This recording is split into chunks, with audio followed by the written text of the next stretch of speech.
தமிழ் ஒரு சூழலியல் மொழி அப்படிங்கிற நூலை குறித்து தான் பார்க்க போகிறோம். இந்த நூலை எழுதியவர் நக்கீரன்.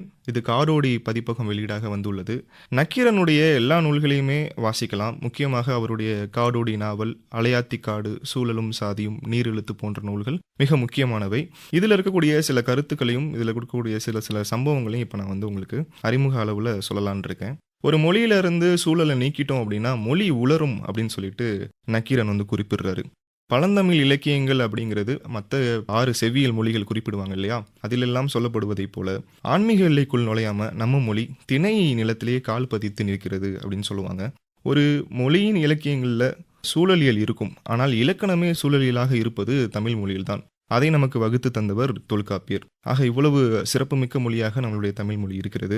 தமிழில் இருக்கக்கூடிய திணை கோட்பாடு, குறிஞ்சி, முல்லை, மருதம், நெய்தல், பாலை, அதற்குரிய கருப்பொருள், உரிப்பொருள், முதல் பொருள், அந்த விஷயங்கள் தான் நம்மளுடைய மொழி அழியாமல் காத்துட்ருக்குன்னே நம்ம சொல்லலாம். நக்கீரன் ஒரு பயண விஷயமாக மாலத்தீவுக்கு போகிறாரு சமீபத்தில்.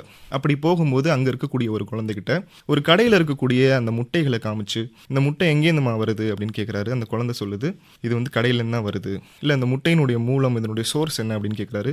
கடை தான் மூலம், அங்கேருந்து தான் வருது அப்படின்னு சொல்கிறாரு. அவருக்கு ரொம்ப ஆச்சரியமாக இருக்குது. அந்த குழந்தைக்கு கோழியை காமிச்சு, உனக்கு கோழி தெரியுமா அப்படின்னு கேட்டோன்னா அந்த குழந்தைக்கு தெரியல. ஏன்னா அவங்களுடைய ஊரில் மால்தீவ்ஸில் கோழிகளை பார்க்க முடியாதான். ஸோ சூழலில் என்ன இருக்குதோ அதுதான் அந்த மொழியில் பிரதிபலிக்கும். அந்த குழந்தைக்கு அந்த சூழல் இருக்கிறது தெரியல. ஆனா அதே குழந்தைக்கு பவளப்பாறை, கடல் பகுதிகள், அதை ஒட்டின இடங்களை குறித்த 100க்கும் மேற்பட்ட சொற்கள் தெரியுது. இப்ப தமிழகத்துல நம்ம எடுத்துக்கிட்டோம் அப்படின்னா நமக்கு பனியை குறித்து ஒரே ஒரு சொல் தான் இருக்கு, பனி அப்படின்னு தான் சொல்லுவோம். ஆனா ஒரு எஸ்கிமோஸ் கிட்ட போனோம் அப்படின்னா அவங்க பனிக்கே 100 சொற்கள் வச்சிருப்பாங்க. அப்ப மொழி என்பது சூழலால தான் இயங்குதுன்னு சொல்லி ரொம்ப அழகா இந்த நூல்ல நக்கீரன் எக்ஸ்பிளைன் பண்ணியிருக்காரு. குறிப்பாக நம்மளுடைய ஊர்களில் இந்த ஜூ அதுக்கெல்லாம் போனோம் அப்படின்னா மிருக காட்சி சாலைக்கு, அங்கே பாரு அது டைகர், இது எலிஃபண்ட் அப்படின்லாம் சொல்லி கொடுப்பாங்க. தங்களுடைய குழந்தைகளும் ஆங்கிலத்தில் விலங்குகளுடைய பெயர்களை சொன்னால் ரொம்பவே மகிழ்வாங்க.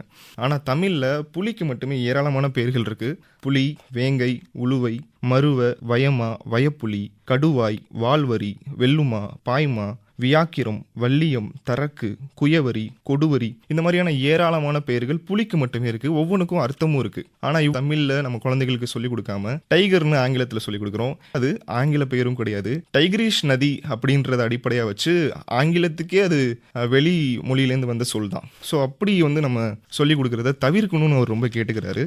அதே மாதிரி யானைக்கும் தமிழ்ல 30க்கும் மேற்பட்ட பெயர்கள் இருக்கு. வடமொழி கலப்பெல்லாம் தவிர்த்து எடுத்தாலே 30க்கும் மேற்பட்ட பெயர்கள் இருக்கு.